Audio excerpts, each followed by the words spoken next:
Halo semua, di sini saya akan sedikit membagikan apa yang saya ketahui tentang orang Kristen dan tanda salib. Salib merupakan tanda khas dari kekristenan. Semua orang yang mengaku diri Kristen pasti sangat terbiasa dengan salib. Bahkan secara khusus Gereja Katolik juga mewariskan tanda salib ini secara turun-temurun. Simbol salib atau tanda salib itu memiliki makna, yaitu sebagai sebuah gerakan doa, sebagai ekspresi keimanan akan Allah Tritunggal, sebagai wujud syukur, sebagai wujud penyerahan diri, sebagai tanda berkat atas diri sendiri maupun orang lain, sebagai wujud pengakuan akan Yesus Kristus, sebagai ungkapan kemuliaan dari salib itu sendiri. Dalam melakukan gerakan tanda salib, kita harus melakukannya dengan penuh kesadaran, penuh hormat, dan kerendahan hati. Jangan membuat tanda salib dengan asal-asalan atau setengah-setengah.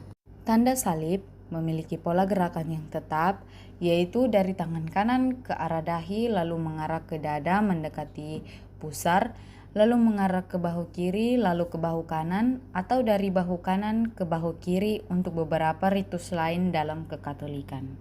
Saya ingin mengajak kita semua umat Kristiani untuk menyadari satu spiritualitas yang penting, dan ketika kita membuat tanda salib atau saat kita melihat salib atau kita berdoa di depan Yesus yang sedang tersalib, spiritualitas dari Yesus Kristus itu menjadi spiritualitas dari diri kita. Di dalam salah satu homili Paus Fransiskus pernah menegur orang-orang yang membuat tanda salib dengan sembarangan. Tanda salib dimaksudkan agar Kristus menjadi sungguh di dalam diri kita, supaya kesadaran akan Kristus semakin kuat di dalam diri kita ini. Salib disebut sebagai tanda kemenangan kita ketika Kristus sungguh-sungguh kita beri ruang untuk meraja, mempengaruhi, dan mengendalikan kita.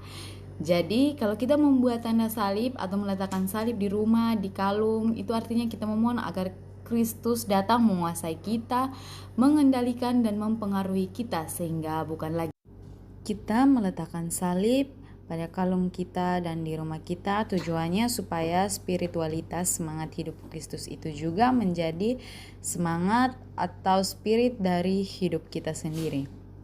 Kita yang hidup, melainkan Kristuslah yang hidup di dalam diri kita. Untuk kita membuat tanda salib bukan supaya kita selalu menang, selalu sehat, atau selalu berhasil. Bukan, tetapi pertama-tama tentang keuntungan pribadi itu, kita beriman untuk mempersembahkan diri walau dalam keadaan yang tidak menguntungkan maupun merugikan, dikala kita miskin atau gagal.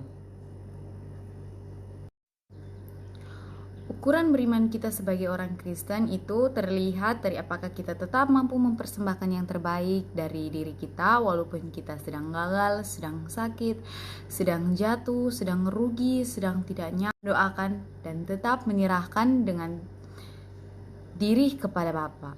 Saat kita mengalami salib itu adalah kesempatan kita untuk mengukur kualitas kekristenan kita. Kekristenan kita diukur dan terlihat justru dari bagaimana kita memanggul salib itu. Yesus sendiri bersabda, barang siapa ingin menjadi pengikutku, ia harus memikul salibnya setiap hari. Jadi bagaimana mungkin kita bisa mendekati Yesus untuk minta supaya salib kita disingkirkan?